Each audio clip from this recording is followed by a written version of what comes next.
And we're live and in living color on a Wednesday night, talking about Tuesday's night NXT in St. Louis. Man, it was a pretty good show.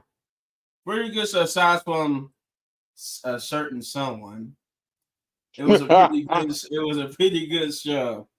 Pretty good show with a shocking title change too. And not all may be welcomed by the fans. Some fans are not too receptive. Some fans think it might have been a little bit too soon. But we'll get to what I'm talking about in a few. I will say this. What's the point of getting new intros for SmackDown and NXT if we're not going to see the intro one time and then y'all forget about it? Like, if you notice, when we got the new intro from Megan Thee Stallion for SmackDown, we seen it one time. We haven't seen it since. No, we go straight to the show. We're straight to the show. We get a new intro for NXT, straight to the show. Now, they're just that one day, and we go straight to the show. I'm like, come on, man. Y'all paying all these people this money just for us to at least not see they work? But I digress. We kick off the show with Trick Williams in his championship celebration. When him coming out, basically talking about him being a two-time NXT champion. Which I'm glad they gave it back to him. I understood the story of why he had to lose it, because they wanted to kind of put Ethan Page over. So I'm kind of glad he got it back. I knew he would get it back. But I think he did something not even Carmelo did. I don't think was Carmelo ever a two-time NXT champion? Or I think he just was a one-time NXT champion. I think it was twice. Huh? I think it was two. Oh, okay. So okay. I was thinking like he had a trick. I remember him having it and he lost it, but I don't remember him getting it back. But in the middle of his celebration and him boosting about the title, and we do get a good look at the new title. Wes Lee would come out. And I'm like, you know what? I actually kind of predicted that this is where he would go. We kind of move away from the North American. I predicted he might be going towards the NXT Championship, which is kind of, I guess, a good thing for him, considering that he had this heel turn and then we got this rivalry.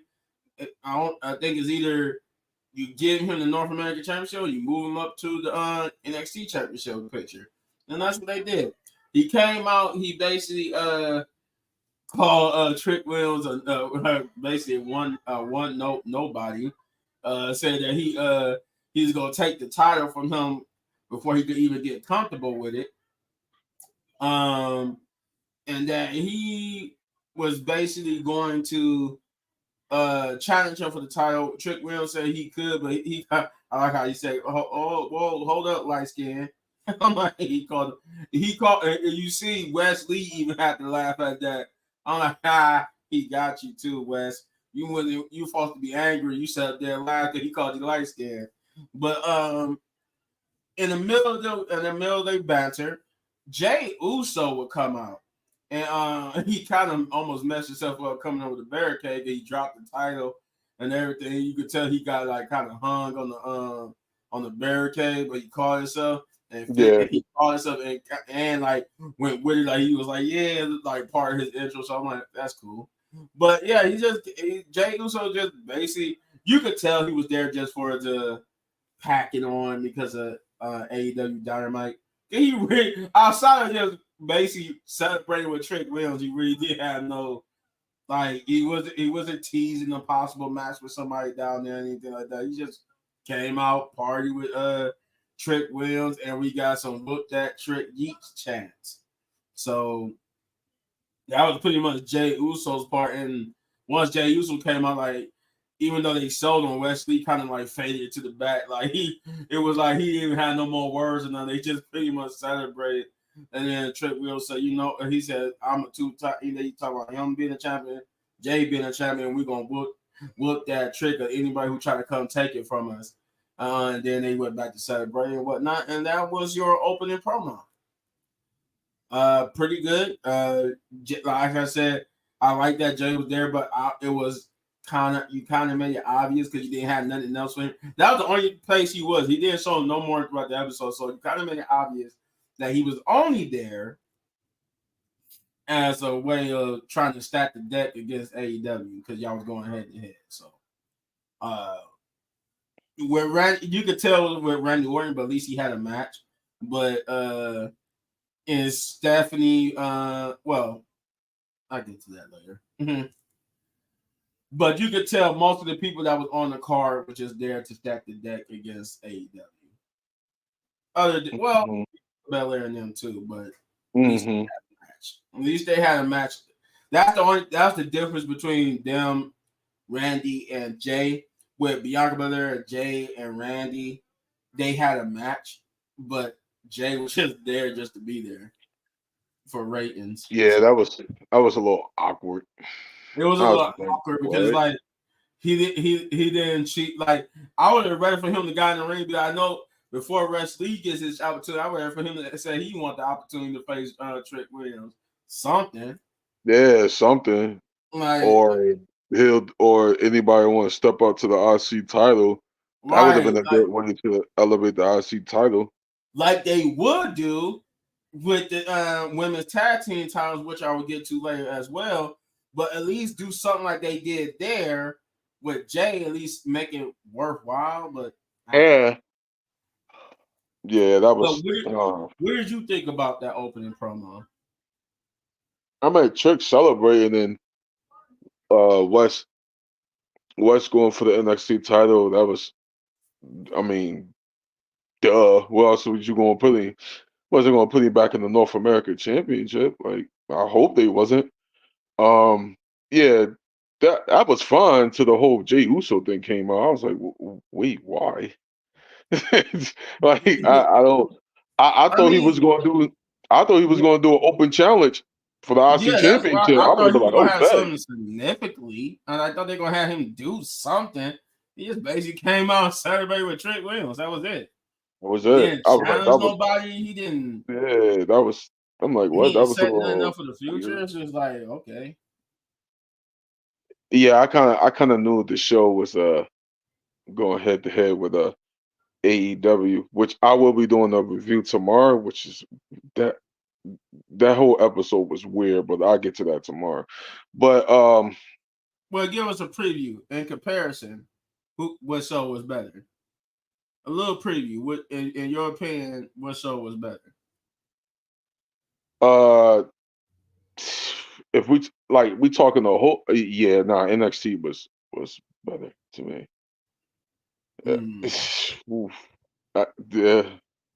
Mind you, this was the go home show to Wrestle Dream. So, I think that's even worse, ain't it?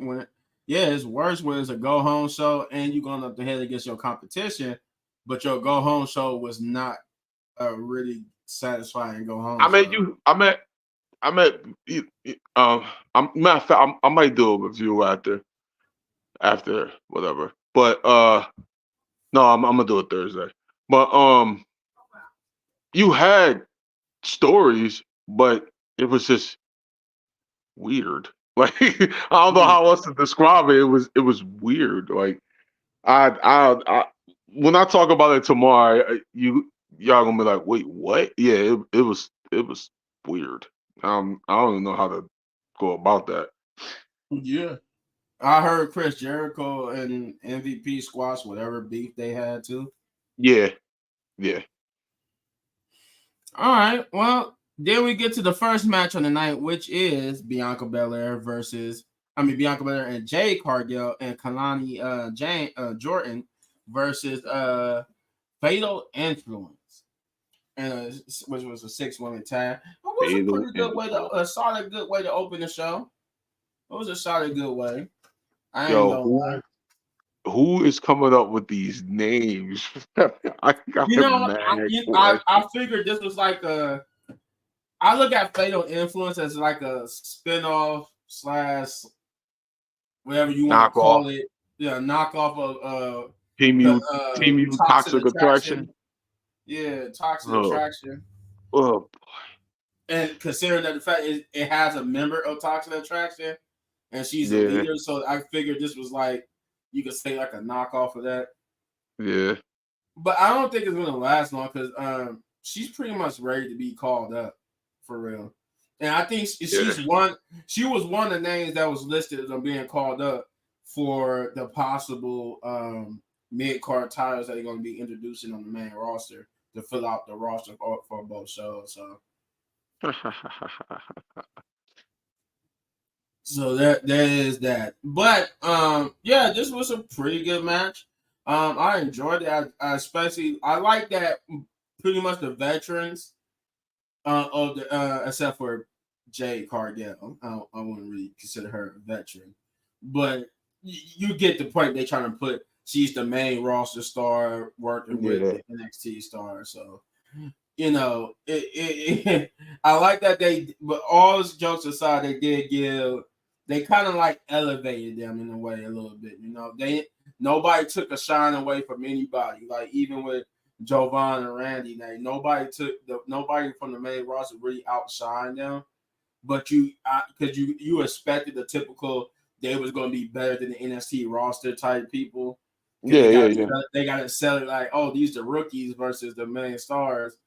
Of course, they're going to be not as good as them. So you have to say it like that.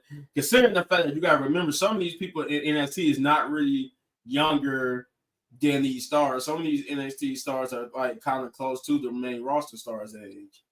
Yeah. They just sell it as the rookies of the but regardless, well, no, I'll get to that later. But regardless, this was good. This was good.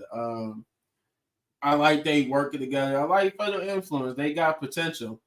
Um, Pretty good overall. It was okay. The only reason why I couldn't truly get into it because I knew with Bianca and Jay, you're not going to lose.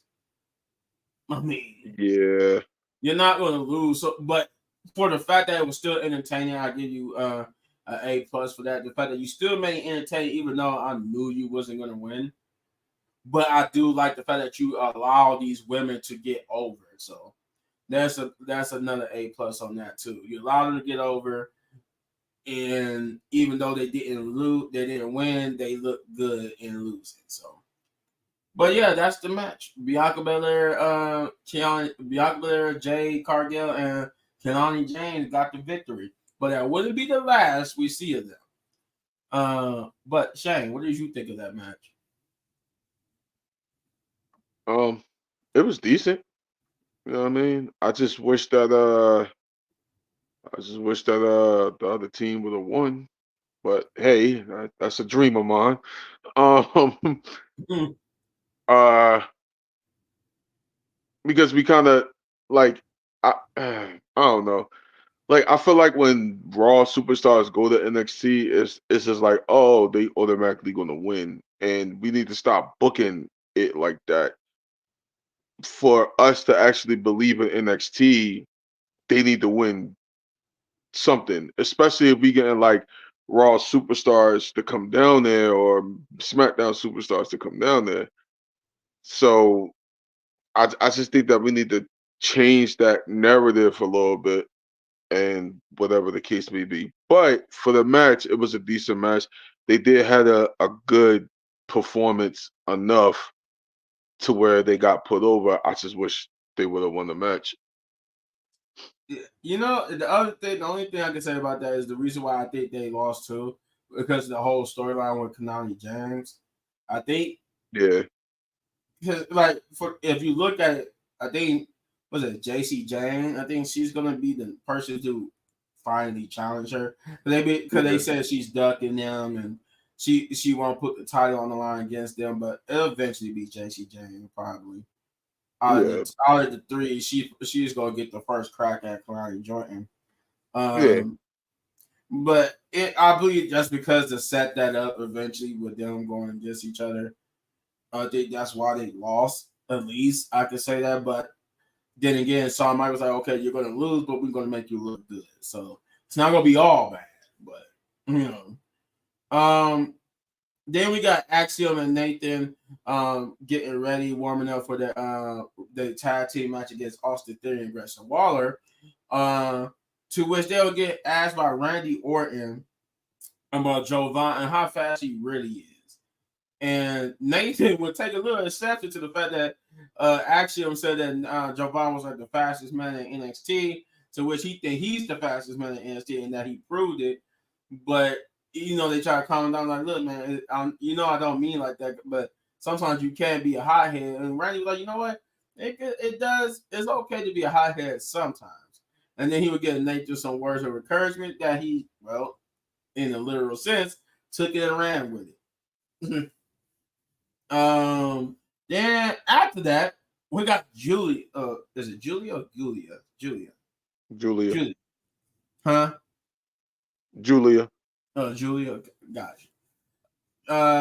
She got a backstage promo where she was being interviewed about Cora and Roxanne Perez and how she was going to basically deal with that, but then it get interrupted by a knock at the door. You don't see who the person is, but the interviewer, she gets happy, and Julia like, yes, my old friend, we got this.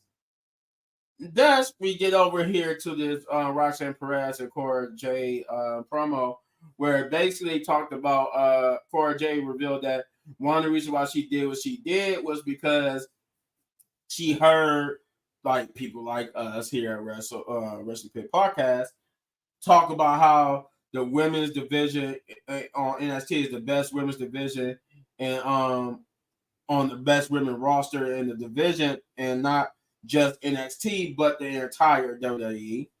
And I'm like, all right, I'm like, cool. I like that little reference because people have been talking about that recently. How Shawn Michaels basically got the best women's division, and shots fired at AEW because I see what she was trying to do too. She didn't say it, but she was trying to. She said in all the WWE, so she basically was trying to say and basically she wanted to say in all of wrestling, but that would have been shots fired. Her opinion wasn't any other promotion, so she had to just say WWE.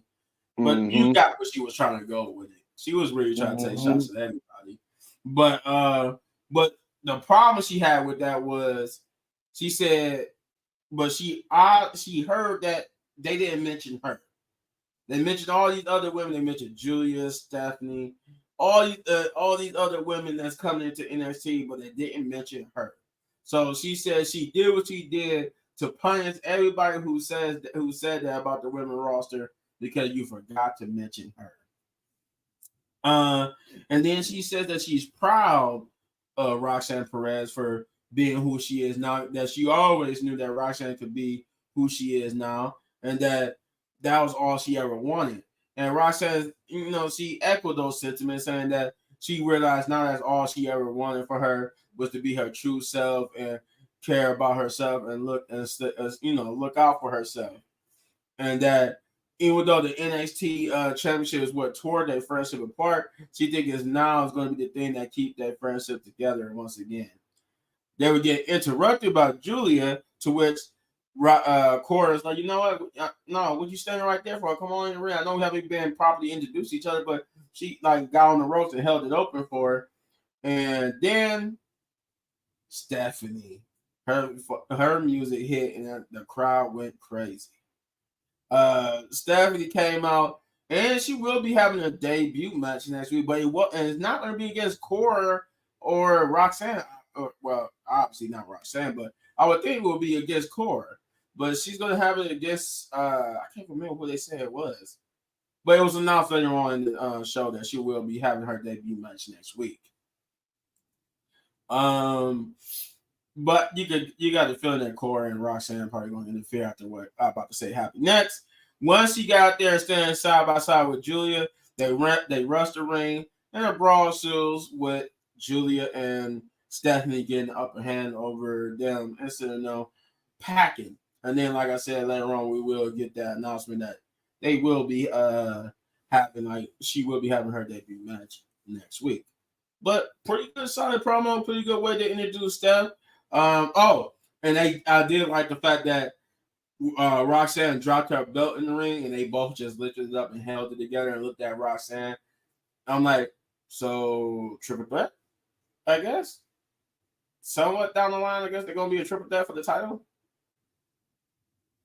Because Roxanne did mention that she said that she enjoyed drinking the tears of the fans who keep boosting up these women to take her title, but she keeps beating them. I'm like, you wouldn't have really beaten Julia if it wasn't for Cora. Julia had you, but Cora made sure that you would stay champion.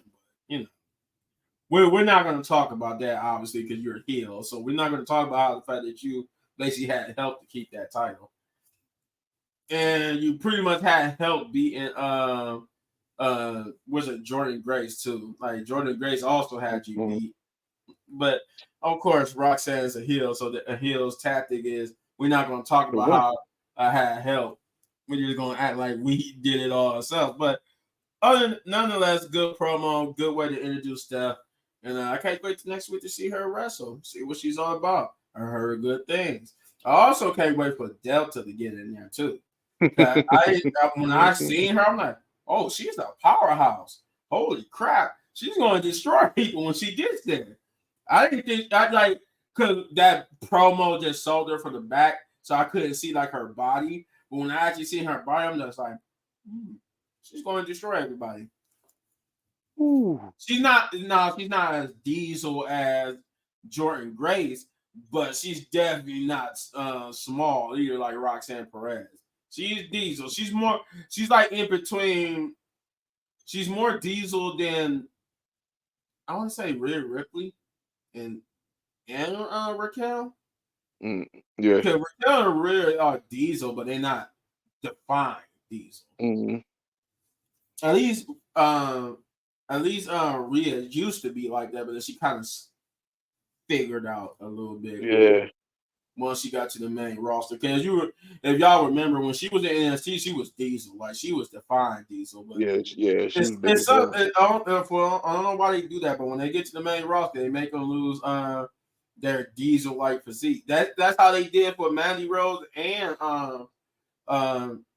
Dana Brooke. Both Mandy Rose and Dana Brooke was diesel as hell in their early starting their career, and then once they got to the main roster, they just lost all their muscle. Kind of Yeah. and Natalia, she used to be diesel too. Yeah. Yeah. But Yeah. You're right. Shane, what did you think about Roxanne Perez and Cora Jade interacting with Julia and Stephanie? It was all great. It was all great. Listen, um, for people that don't watch outside of WWE or whatever the case may be, y'all in for a treat with Stephanie. I'm just saying it now. Uh, and then Delta. Oh God, y'all in for a treat. Sean, you won, Mamma Jamma. Yeah. Um, and of course Roxanne and Corey, I like them too. Um, I think the I think the promo was solid. Um, I just didn't like the part when she said, "Oh, y'all forgot about her." I mean, you was injured for most of the time, so like, of course, everybody gonna forget about you at some point. Mm-hmm. But other than that, um, I kind of got why she did it and why they kind of together. Then I kind of like, I still feel like Corey Jade somewhere along the line wants a shot at the title. So I kind of got that vibe in that promo. Like, yeah, I'm gonna stick by you for a minute, but just know I I want want to my be shot. right. I want to be NXT champion as well. Um, so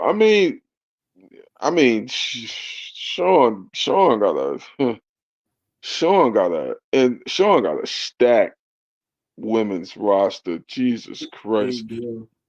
Uh, then you about to bring Delta. Oh my God. For people that don't know who Delta is, I'm gonna just keep this short.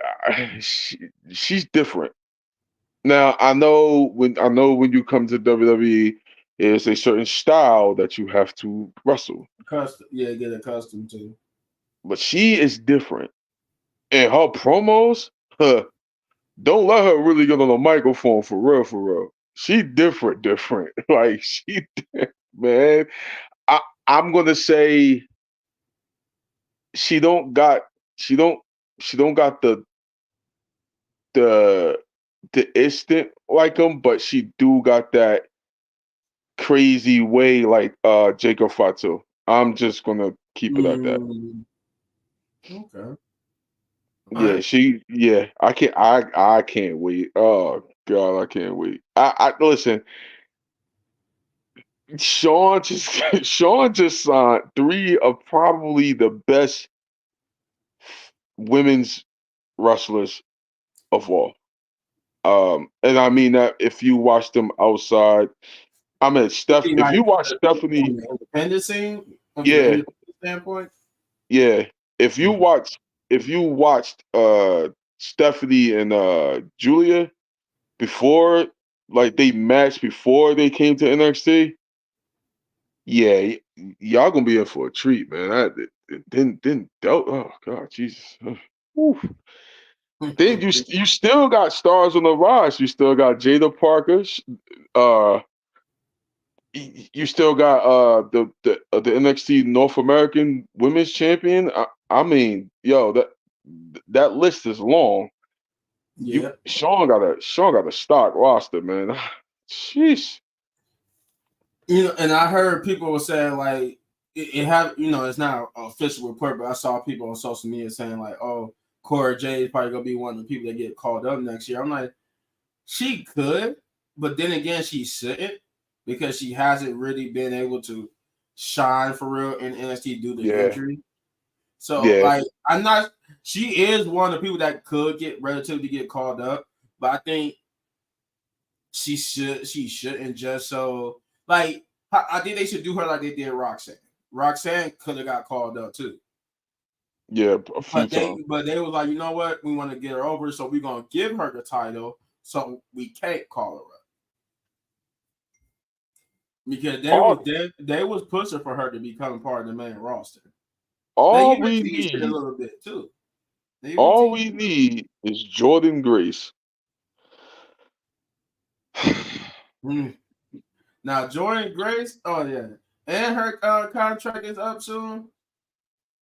I All think Sean, I'm asking I think they said it's up next year actually. Sean, I'm asking you now. Early year. All I need is Julia versus Jordan Grace. Mm. Please. Just please, for God's sake, just I don't care. I don't even want a storyline. I just want them in the ring. I just want them in the ring. I don't even want a storyline or nothing. Sean NXT.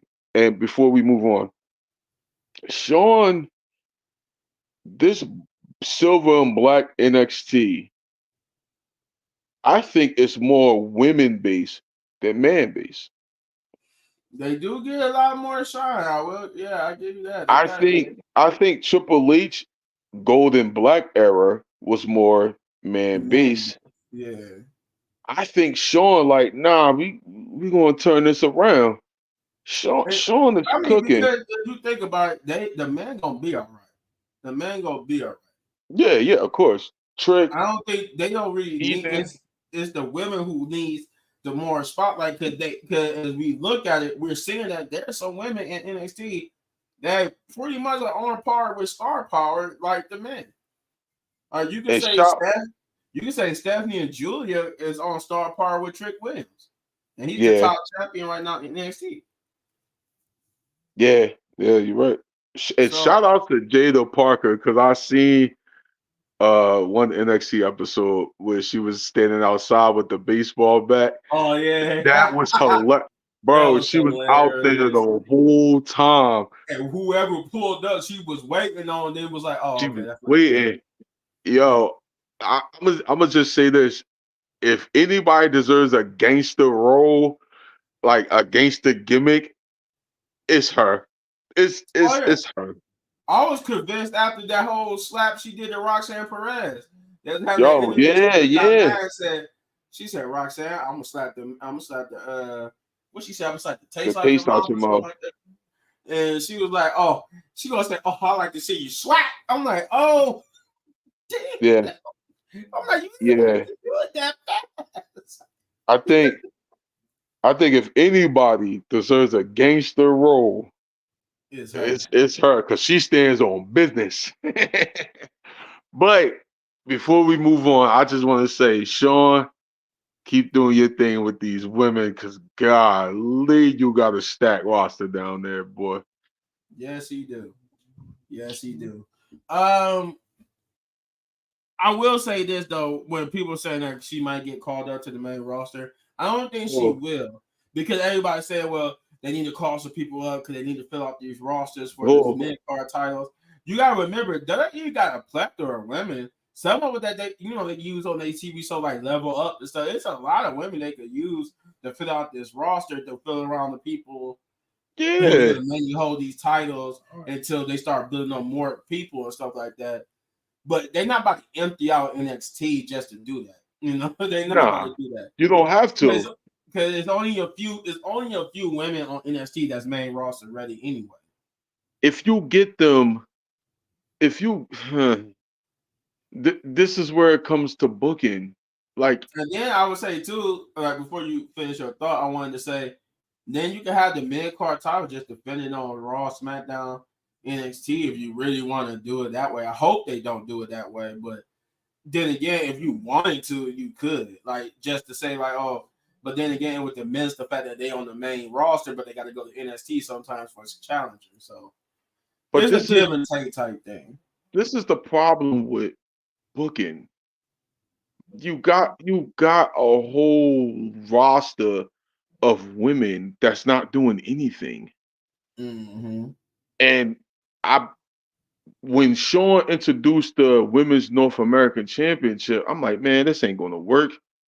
However, it's working because it's developing stories all around the division.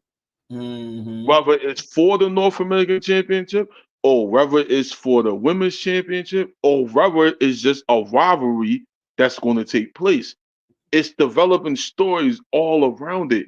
So that way, when we do get, let's say, Jada Parker, if she becomes Women's North American Champion, she already had a story with the three girls or whatever the case may. Well, I keep forgetting their group name. Oh, Um, fatal influence. Yeah, the knockoff of Toxic Attraction. That's what I'm gonna call them. Team U Toxic Attraction. Um, but it's stories surrounding the North American Championship, and there's stories surrounding the Women's Championship, and then there's stories in the middle. And this is where Triple H is missing the middle. The The middle, middle yeah. matters. You can't just put 10 women in a tag team match every week. Right. It seems like that's going to happen. Like, Right. It's not. no. And then I'm glad you mentioned that because after that, a report came out that people was angry. Mainly, not us. Triple H's own women's division was mad about that decision because Yeah, 'cause- they thought it was a couple of steps back to have them all in a 10-woman tag match. yeah, you Now, do that. like I said, I did say I like the fact that they was used on TV. I did say that in my review for that. But what I didn't say was it was also like pros and cons thing. Pros is yeah, you got used on TV. Cons though, you got used on TV in the 10-woman tag match. So it's like, which They one was did, better? and I'm gonna keep saying it. They did a Tony Khan booking at a pay per view when he's trying to fit everybody on the card. Mm-hmm.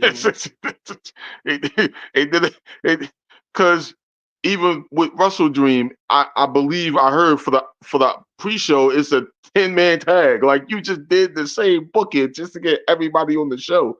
You don't need that, especially not with your loaded women's division. No, you need to start developing stories. You need to start building stars. So that way, when we do get to this IC or this US mid-card championship, people can get behind who they're going to get behind. Yeah, you know what? And I would take a page out of Shane's book. He said, if you really don't got nothing for them to do, just don't use them at all. Then. Yeah, just don't use them at all. Because I'm going to be real. Chelsea Green and Michi, whatever her name is, I'm Me sorry. Chin, me Yeah, Chin. Michin. They got a better rivalry for the mid-card IC title or the mid-card US title. They got a better story compared to anybody on the Raw roster. Mm-hmm. They had a dumpster match for crying out loud. And it was good. And it was good. It was entertaining. It was good. It was funny. Shout out to Chelsea Green for playing her part. I love that girl. God damn it, I love her. I did too, because I was like, I didn't realize it till afterwards. I'm like, she went in and then she stayed in there like that. Did she really stay in there and cover herself in mustard and ketchup? Because I know they try to say, oh, when she got powerbombed in there, it just fell on her. But I'm like, she really stayed in there and covered herself with Yeah, that. she stayed in there. She really played that cell. And Right. if anybody deserves a mid card championship down the line, Chelsea Green is one of them. I'm just Yeah. saying. Yes. All right, get back on track here. So Yeah. after that, we got a backstage promo with No Quarter Cash Crew and Alexis King, to where he was trying to figure out a way to have his match with forgot the guy's name. The guy he's having trouble with because he doesn't want to cheat and stuff. And No Quarter Cash Crew basically introduced him to a gentleman's match and was telling him how in the gentleman's match, it kind of basically prevent you or the other person from cheating. And that would be Yeah. made official for next week. Next week. Yep. Then we get to the second match. Whew. You ready for this one? This is the one that kind of got people on the fence about. Second match of the night is Tony D'Angelo versus dun dun dun dun Don't. dun dun. Don't. My boy Owen Oh Finney. my God. And you know what? I got When I first watched Open Femi for the first time, I'm like, I like his music. I like his aura. He's gonna be a big star. That man already more over, and can actually wrestle than someone I know, Omos. He can learn. That person can learn a thing or two from Oma Femi. Though Oma Femi is not as tall as Omos, too. Yeah. But anywho, this was a great match. This was Tony D'Angelo versus Oma Femi for the NXT North American Championship. And I just realized too, Oma Femi is so big. I never realized, I never paid attention to when he take off the belt, he rip off the extra length of strap because he had to give it to him because he's so big in the stomach area, so he can wrap around him. And I'm like, oh, that's what he be ripping off. I know he be taking something off, but I never paid attention to what it was until last night. I'm like, oh, that's an extra length of strap. I'm like, okay. I didn't know they do that. I'm like, man, they did that for like the Big Show and everybody then, and Mark Henry, but I guess they had the materials back then to do it. I don't know. It was weird that they do it for Open Femi, but you had these big wrestlers who was champion, and you never gave them an extra strap length to wrap around. I don't think they had the like at that time. I don't think they had like I guess the material to really do it. Oh, okay. But yeah, this was a good match too. This was very good, very good. I mean, these guys down. This was pretty much, I will say, the match of the night. Almost on par, almost Jovan and Randy Orton's match was probably the second best match of the night. And yeah, I would say the two good matches of the night was Open Femi and the Randy Orton match. But Open Femi and Tony D'Angelo, they stole the show. They stole the show. Yeah, That was a good match. Cause I did what we had like at least, if I counted right, we had like 5, maybe 6 kickouts of some good moves that could have ended the match. Yeah. And then I like the fact that just like with Gunther over Finney showed the fact that, oh my God, like even though I talked all this trash about Tony D'Angelo, I can't put this dude down. I don't know what to do. And he showed that with his look on his face of disbelief that Tony D'Angelo just keep kicking out all these moves that he's putting in, that he normally put people down with. He sold it, and that was just like Gunther. When Gunther had that match with Sammy, he sold, even though they knew Sammy was gonna lose, he sold Sammy. He put Sammy over by just being showing that, oh my God, this dude really almost took it from me again. Yeah. So, and I like that type of selling because even when the person loses or wins, you kind of putting that person over just by selling their emotion of this is a tough battle. And this is what they put each other. Tony D'Angelo put over Femi through the table, and I'm just like, holy crap. And that was such a small area. I thought he messed up his own knees and shins when the table collapsed. I'm like, holy crap, that was such a small area. But nonetheless, it was a good match. Like I said, went back and forth. Femi hit some moves. They still showed him being like this big monster. Even when he jumped back up and looked like he was getting ready to go for like a power bomb or a choke slam, but it would get reversed by Tony D'Angelo into a roll up pin. And 1, 2, 3, Tony D'Angelo is your new NXT North American champion. Now, where I was getting at earlier was that people online kind of thinking this was too soon to take it off of Obafemi. Some people think Obafemi could have went a little bit longer with it.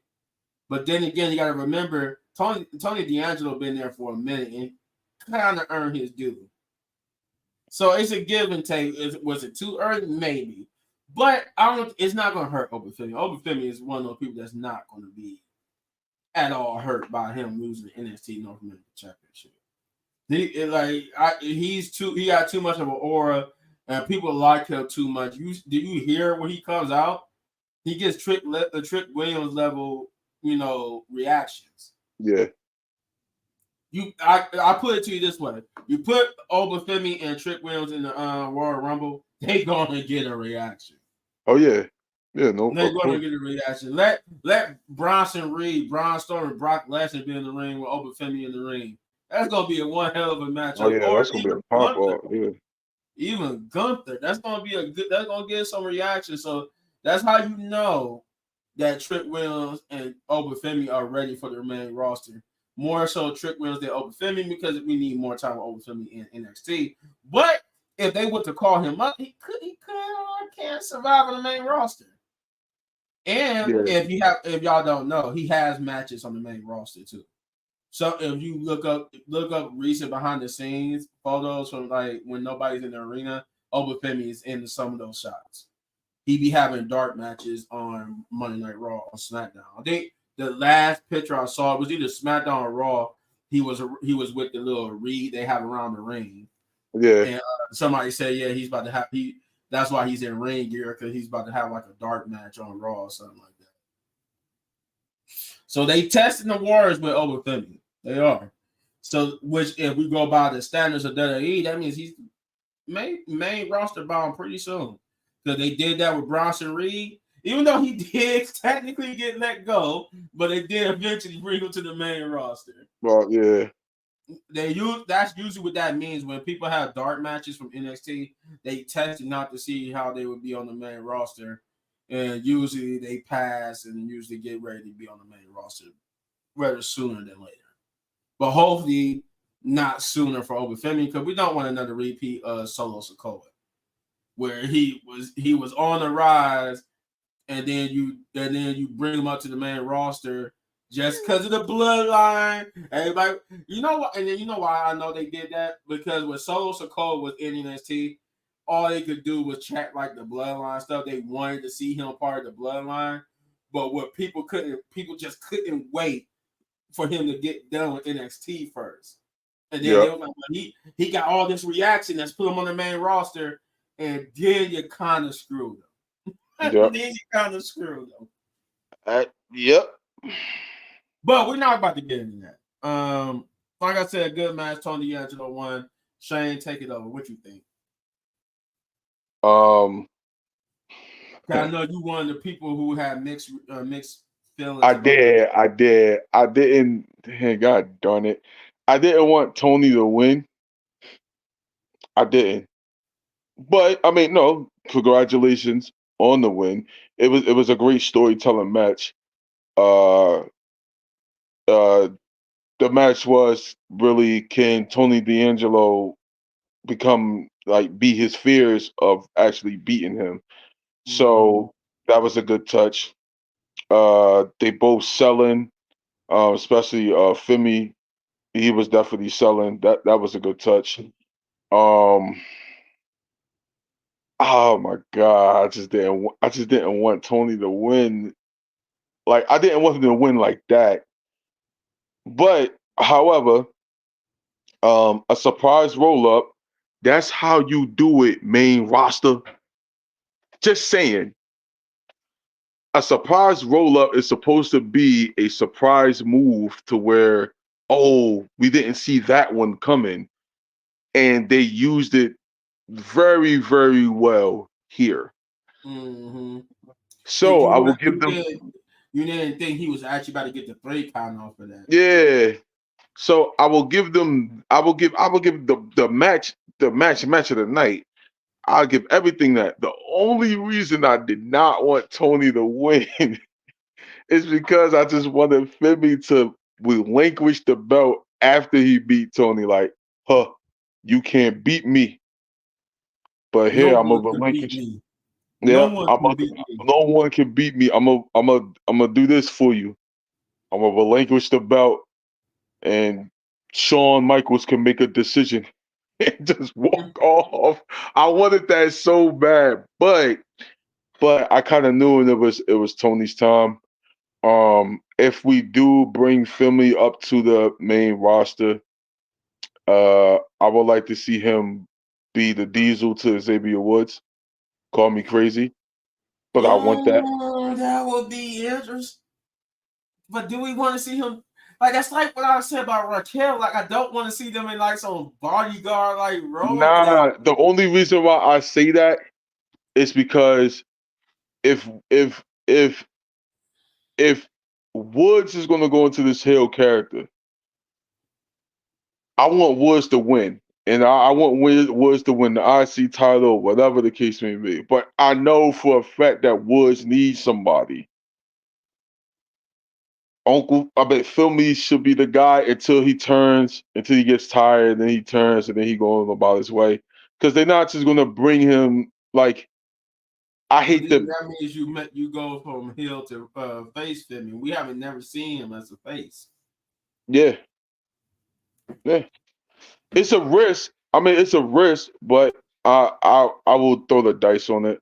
Cause I mean, this is no, and this is no shade, but usually when blacks come onto the main roster, they gotta get compared to other black talented superstars. Well, Triple H That's did say, "I don't see color." You said, "I don't see color." I hope not. Well, all right. If we do bring him up by himself and let him go on the Destroyer. But my whole thing is he needs to be on SmackDown than Raw. Mm. Okay. I think he was shined way better on SmackDown, especially if SmackDown is going to 3 hours. And I'm hoping that the draft is the wrestling show for SmackDown. The World title needs to go over there. This is where Gunther can basically run SmackDown. Um, Uncle Femi, all them guys that I feel like that are more so wrestlers than entertainers. Mm. They need to be on SmackDown. SmackDown could be an entertaining show, but you want to balance because Raw on Netflix is already going to be a big deal. That's why I say if we're going to bring Femi up to the main roster, he needs to go to SmackDown when they do the draft. And according to them, according to sources, definitely gonna be doing the draft if they do it, it will be in January this time. It won't be like after WrestleMania. They're gonna do it before WrestleMania. Yeah, which is smart because Raw's going to Netflix. I mean, come on, it's a big deal. You want all Mm-hmm. your top guys on Raw. I mean, we could still get the great. I mean, we could get the Punk, Rock. We could get Punk, Cody, Roman, Drew. We could get all that there. You know what I'm saying? But Mm-hmm. on SmackDown, we could get the next rising stars. We could get the Finley. We could get the Gunther. We could get the Damian Priest. We could get the Dominic Mysterio. We can get the Finn Balor. Just saying. The AJ Styles, which which AJ Styles should lead the ship over there. Mm-hmm. Um, we can get that. You know what I mean? We could get that wrestling base show. But that's just an idea. Yeah.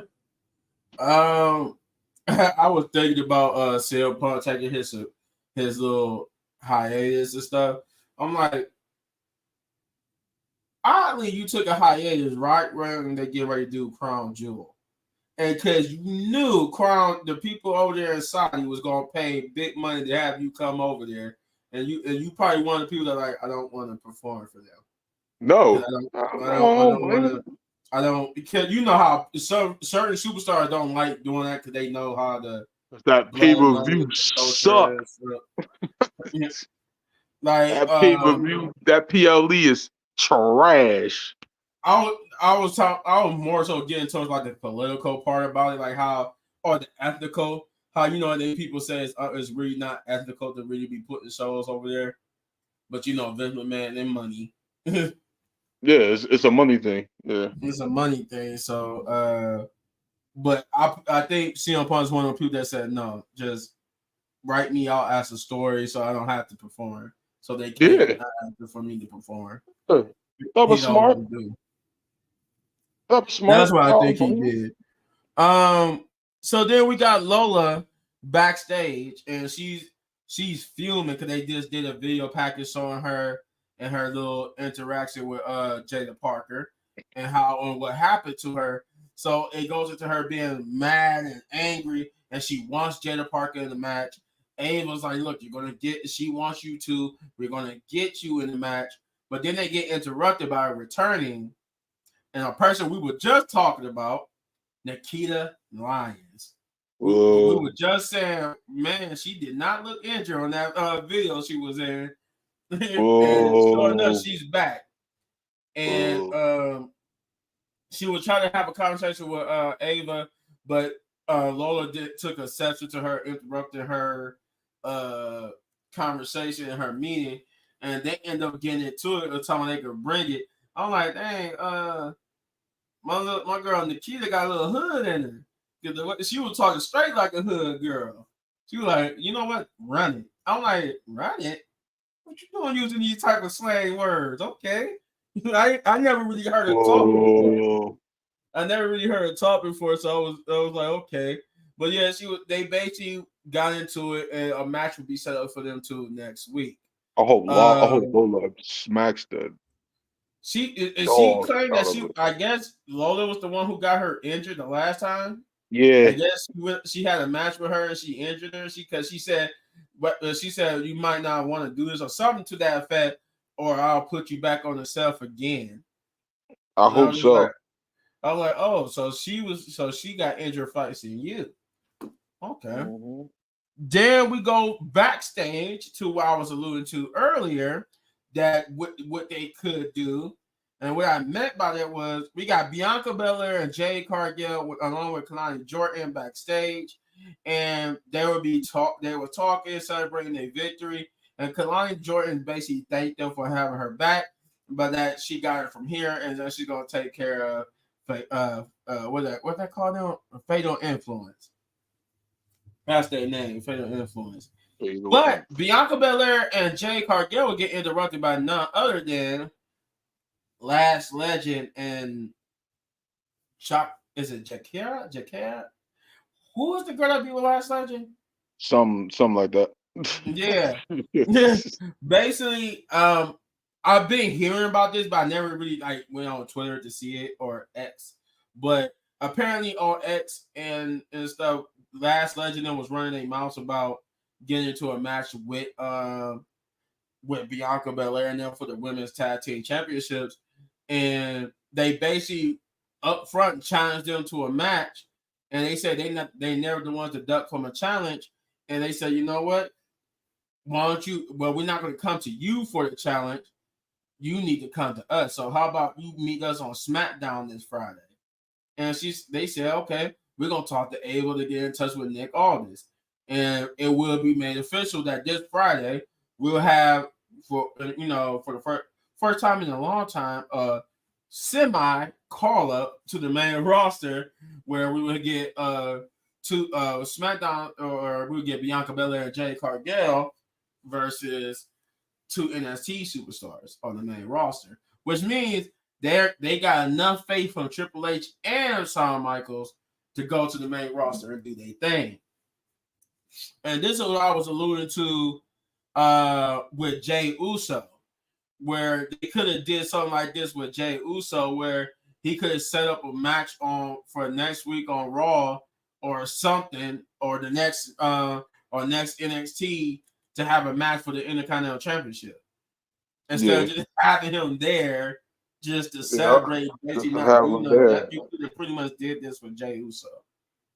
But anyway, then we get to the third match of the night, which is the second title match of the night. Austin Theory, Grayson Waller, aka A-Town Down Under, versus Axiom and Nathan Frazier. Never slow down. I do like Nathan Frazier's outfit. It looked like it was the Flash outfit, but as you really look at the Flash outfit, it wasn't the Flash from the comics, it was the CW Flash outfit. So I like that. I'm like, okay, the CW Flash. So he took that. So I'm like, okay, I like that. I like that they made his costume look like the CW Flash. But this was an okay match. Despite that, I don't really care for Austin Theory and Grayson Waller like that. I actually like Grayson Waller over Austin Theory. But this was like, to me, this was like out of nowhere, because I don't really, outside of SmackDown, didn't know they was like doing something on NXT. I mean, I knew now, obviously, but I knew before coming into this week. But before last week's NXT, I didn't know they was even having a beef with them. Letting on getting ready to get set up for a tag team match. So this was like, to me, this was left field, but I was like, okay. But the tag team match was good nonetheless. Nathan Frazier and Axiom did their thing. Grayson Waller and them looked good here too. They pretty much put over. I like they put over Axiom and Nathan Frazier. Axiom was another person who could actually be called up to the main roster. Like I want to not necessarily Nathan Frazier, but I know Axiom been there for a minute and he actually could get called up to the main roster. Though he could need some more seasoning in NXT. Yeah, So I'm about I to don't say. know. I may need to see more Axiom. I do need to see more action. I'll put it that way. I do need to see more of him before he goes to the main roster. And yeah, he But need to stay in the tag team. yeah. But because the reason why I say that, guys, is because I don't want him to come to the main roster and get put right with the LWO.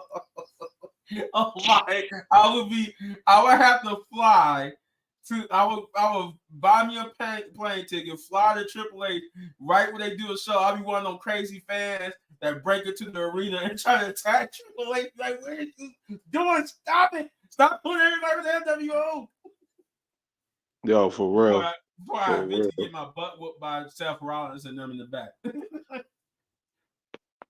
But no, yeah, I would have Triple H. Me and you would have to have a match, man. I ain't gonna really try to have a match with you. I know you got a pacemaker, but but we're gonna have to have some strong, heated words because you need to stop this. Stop it. And stop my the LWO. The LWO was great in WCW. The WWE's LWO sucks. They don't do anything but lose. Finally, it do. It's terrible. I'm trying to tell you, they need to trade on Rey Mysterio. What? At least don't Everybody trade just Rey trade on Mysterio. Ray. You never Word had up. enough betrayal.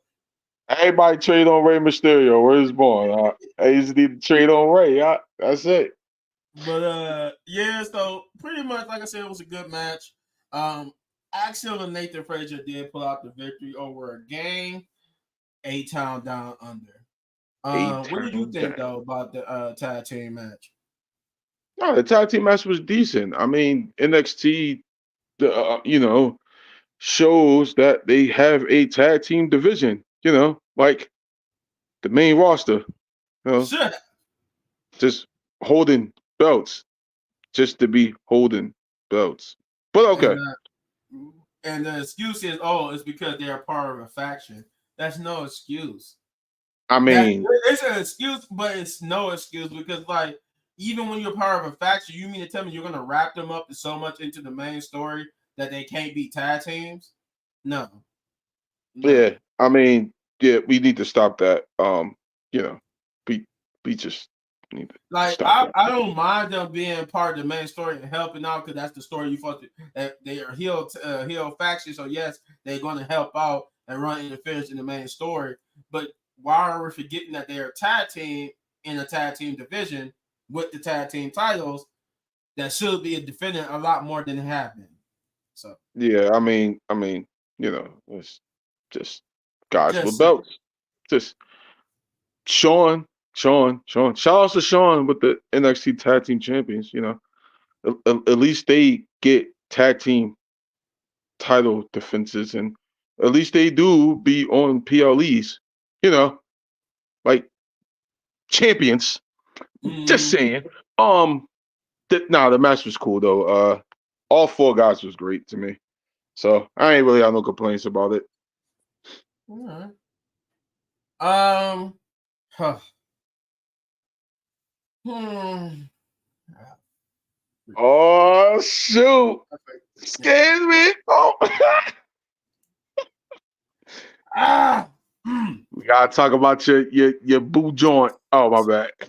Oh my god. Um. God, please strike me now. Um. Big. So it was time. It was that time of the night where it was a concert by a certain Sexy rapper. red. Oh my god. Boy, now Oh. you gotta do it for the one time. Get him sexy. No, no, no. But that, yeah, she performed "Get It Sexy." Uh, I guess her other songs were too X-rated to be performed. She only could perform that one song, and then it was awkward because when she was performing the song, she had to censor herself, and then she would go, "Yeah." I'm like, Uh-huh. uh-huh. That's what you get for having this freaking stupid song that got so much cuss words and Yo, all but these idiots that you can say. the commentary guy was hilarious. Then they go into the commentary. We got Booker T. I'm just like, Book, sit your butt down, Book. You married. Sit down. That's Queen right, Sharmell, where man. you at? Queen He tried to Sharmell, hit this enjoy the man in the back with a song, chair. man. Hit this man in the back with a chair. But my new favorite wrestler, he's made it to my top five. He's made it to my top five just for the single most beautiful thing he could ever do. I didn't like him at first coming in, but now I love him. All ego, Ethan Page would interrupt Sexy Red. I'm just like, hey, God, that she didn't get to go all the way through. And he was like, "No, your concert has been canceled." I'm like, "Yes, I love you. You're oh Lord, you were worse than Ethan Page." Like Um, Jesus, he, right. he he did the guy's work right there. He would interrupt Sexy Red and basically was talking about that he was upset that Wesley would come out and challenge uh Trick Will for the title, and that he wants his shot and rematch at the NXT Championship, and he's not leaving the stage until he gets it. Um, Sexy Red would just, I would give her that. She did have some good clapbacks at Ethan Page. I give her that much. She did have some good clapbacks at him. But Jovan would come out and basically brawl with him and basically knock him out of the ring, and he would start dancing with Sexy Red almost to the point where she was actually able to go without twerking, and then she was about to twerk, but the camera went to commercial, and I'm like, oh my god, oh my god. But yeah, that and I was almost about to say, Jovan, you about to become one of my most hated people because you about to get if you get her to twerk, I'm gonna hate you for the rest of your career. Your Hey, career, yo. I'll go to every even when you get to the main roster, you suck. You can win the Hey, championship, yo. you suck. Like, I would torment you for the rest of your career. They would have to give me and you a match of the much hate I would have for you. I'm dying. I'm crying. Uh, But no, what did you think of that whole little segment with Sexy Red? I ain't gonna lie. I seen the clips because I was watching AEW at that time. I ain't gonna lie to you. I see, I see when Ethan Page came out in the weather. I was like, oh, thank God, thank Trust the me, Lord. it was. I mean, just Jesus Christ. I'm But just like, oh, yeah, I was watching Dynamite at that time. I think okay. I flipped over. I was like, oh no, I don't want to see I don't want to see this performance now. You gotta go. Eh. You know what? I almost checked out myself, but when Ethan Page came out, I was like, okay, this was never meant to be a true performance, like how SummerSlam was. Thank God, because I would have been Yeah, like, if I had to sit through Jelly Roll like performance of Sexy Red, I would have like took myself out because I could not sit there and just listen to that. That was just horrible. All right, but then from there we jump into the main event, which is Jovan versus one Keith Randall Orton. I know Randy Orton was going like, I'm gonna kick your butt for using my whole government name. But Randy Orton. hey Randy, he said it, not me. He said it. That's how big of a fan I am of wrestling. I know Randy Orton's whole government Yeah, you name. getting RKO. I ain't Yeah. gonna do it. I'm gonna try to uh, stop it, but Randy too big. hey, and it was just so crazy. Did you see the massive like Randy Orton was always not he wasn't never like a small person, but now that he got bigger compared to Joe Vaughn, I'm like, my God, he looked like a super heavyweight compared to Joe Vaughn. Yeah, he He's did. so much bigger. I'm like, Jesus Christ, man. And he was just, and I do like how he played the mentor, almost veteran to the rookie to Jovan, because Jovan is pretty much wrestling the person that got him into wrestling. So that had to be that got to be even. I don't care if fake or not. That's got to be nerve record to be across the ring from the person who got you into it. They even Yeah, said it that the first match that him and his grandmother ever watched was a pay-per-view match of Randy Orton versus I can't remember what they said what pay-per-view they said it was, but I think it was him versus Kane. It yeah. was Oh yeah, they and wilding.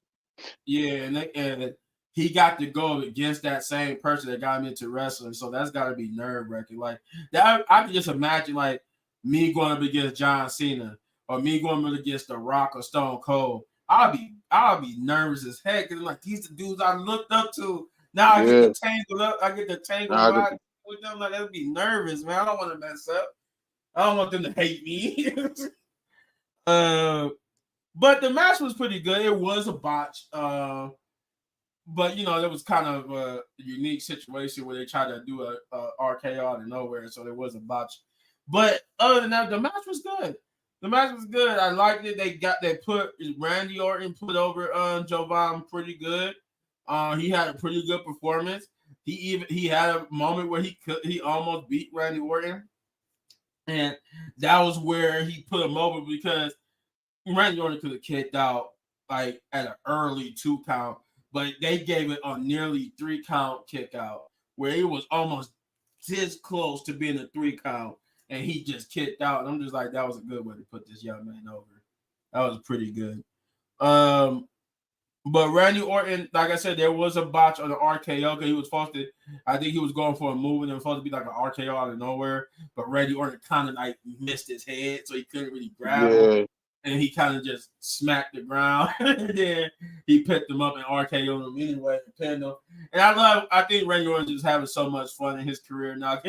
You saw him visually just laughing in the ring. He like, damn, we messed that spot up big time.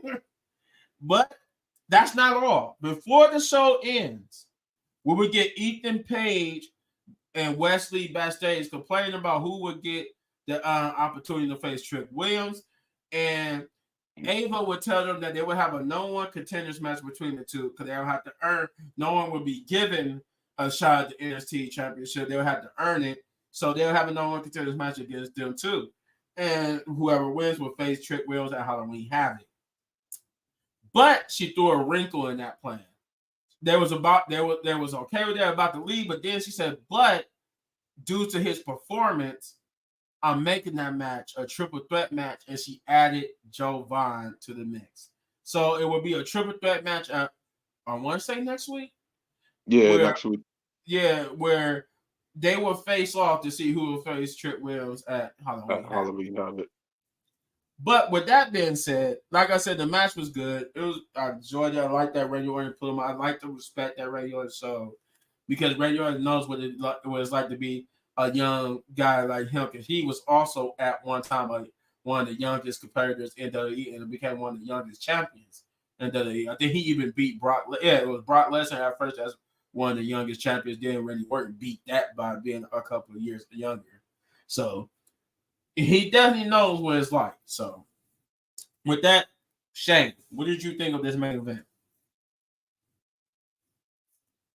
Um, no, I thought it was cool. Besides the botch, and you could tell Randy Orton's a veteran because he just lift him up like, all right, we just gonna go with Plan B, and that was the Mm-hmm. RKO.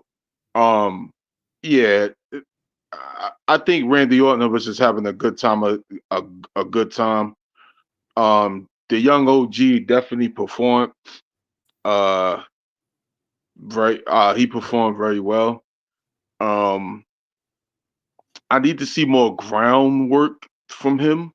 Yeah, yeah. Um, the flying stuff is cool, but as you get older, You you can't. gotta you gotta learn how to wrestle more ground based, uh, you know, matches. And I mean he's still young, so I know eventually he's gonna learn that skill. Um, however, the match was decent. It was fine. I can't wait to see the triple threat. Uh, Shout out to the young OG doing his thing out there. I hope we get a rematch down the line. I hope it's going to be on the main roster. Uh, and I hope the young OG can actually get a win over Orton. That'd be cool. Mm-hmm. Um, I mean, there's really nothing really to say about the match. The match wasn't bad. I mean, Yeah, yeah. you could tell Randy was definitely taking him to school though. Oh yeah, he definitely was. That did you see how many times he hit him with that backdrop on the table? Yeah, he Yeah, definitely taking him to school. yeah, he He was taking definitely him to taking him to school. school. But It, it, uh, but what best way to learn your craft is by being in the ring with a veteran. yep, Because I remember, and this is like real life stuff. Undertaker and them used to do the same thing when they went up against somebody young. Oh, they was schooling you in that match. yeah, They were yeah. schooling you in that match. Yeah, that's And like then, when Undertaker went up against Randy Orton. Yeah, yeah, and then I think they said too. It's like because Big Show said it's like a tradition amongst them when they go up against younger people. They kind of don't hold back, and Big Show is known for that. When he go up against somebody new, he would pretty much almost for real give you that chop to the chest, yeah, and you better sell it too. Like I'm yeah. like, whoa, and because they did interviews and some of the wrestlers say when they went up against Big Show and it was their first time they was young. Oh, they chest was for real red because he for really just smacked the dog crap Like out this, their yeah. chest. Um, I mean the future for NXT is bright. Uh, Yeah, it is. It's I really think good. it's in the right person's hands. Shout outs to Ava for doing her part. I mean, I think NXT is in a good place. Yeah, yeah. Well, with that being said, that is all for NXT. I'm going to give NXT. It was pretty good. It was pretty solid. You know what? I enjoyed it more than I enjoyed Monday Night Raw, and I think I gave Monday Night Raw like a 7.5. So I'm gonna Yeah. give this an 8. I'm gonna give this an 8 out of 10. This was pretty good. I enjoyed it for the most part. It was very entertaining, which is sad to say because this is supposed to be a developmental show. It was actually better than your main show, Monday Night Raw. Though I give Monday Night Raw, they haven't been able to put on a 2 hour show in a long time. So with some growing pains. But then there's no excuse because you've been doing it for a long time with SmackDown. So it's a thing, it's a thing. But yeah, I'm gonna give it an 8. I'm gonna give it an 8 out of 10. Uh, I give it a 7.5. It was a solid show. Okay. Yeah, I give it a 7. It was real solid. You know, that's better than the reading I'm about to give Dynamite tomorrow. Oh my God. um Yeah, well, shouts out to the crew who was it here. Shouts out to Shay, Chris, Jeff, Shout Hector. out Storm. Shout outs to Leo. Shout outs to everybody who couldn't be here with us. We held it down for everybody. As always, when I'm signing out, I always say, get over to the Rest of Pit podcast. That's who's bringing you this video. Get over Yes. there, Yes. subscribe, like, share, do all those great things because All once those we get to a comment. certain number, once we get to that 500 number, there might be a pot of gold at the end of the rainbow. Yes, it will. And with that being said, once we get done with all that, I'm gonna tell you what to do next. Let me get over here real quick. Tell you what to do real next. You see that name right there? No regrets, right there. Get over there. Get over there to no regrets without the other name part, but it's just no regrets. Get over there and subscribe to that channel where Shane does music and wrestling stuff over there. So get over there and run that like, subscribe, share, and that notification button. Do all those great things for his channel. And as you can see for my name, Little Bit Man Gaming, get over there and subscribe, like, do all those great things. Because I do wrestling, reactions to different movies and video games, reviews, all that type of stuff, gameplays, all that. So I do all that type of stuff too. Um, Also, get over to Chris Wrestling Views. That man is 77,000 subscribers, and we need to get him to 100 so he could get 100,000 so he could get to that first YouTube plaque. So, as I always say, like, subscribe, share, do all those great things for him as well. Also, not forgetting Shay. Get over to Shay, know the rules. Get over to Know the her channel, rules. know the rules, and run the like and subscribe buttons up over there as well. Um, Also, Jeff Wrestling 23. Get over to his channel, do the same thing. Get over there. But always do Rest the Pit podcast first. Then do all the other stuff second. With that being said, we're going to sign off like we always do. Also, well, we'll be back before we go. We'll be back tomorrow when Shane does the AEW review. So be on the lookout for that. We will be back tomorrow for that. Also, I'm gonna do AEW Dynamite and Wrestle Dreams prediction. So it's gonna be a little long one, but enjoy the ride with me because this is gonna be oh boy, it's gonna be a fun discussion.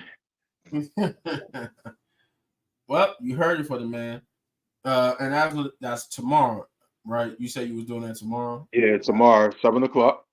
Tomorrow at 7 o'clock. So be here for AEW's review and prediction video for AEW Wrestle Dream. We will be back Saturday for the SmackDown review because SmackDown. Oh man, this is about to be a big one. Stories that's Yeah. going into this is going to be good, so you guys don't want to miss that. And we might have a video Sunday. Who knows? We'll see. Oh, But we will. We will, because I'm watching Wrestle Dream Saturday, so I will be. Well, Oh, I okay. will That's be doing a Saturday. video. Yeah, I will be doing a video Sunday for Wrestle Dream. Oh God. I might Yeah. pop in and just to mess with the AEW fans. I might pop in and do something like that. Who knows? Um, well, as you have it, you got a video tomorrow, you got a video Saturday, and you're gonna have a video Sunday. Sunday. So be on the lookout for that. And as always, we're about to sign on by saying Wrestling Pit Podcast, Podcast, baby. baby. Don't forget to subscribe. Bye bye. Subscribe. Hit that bell for the notifications.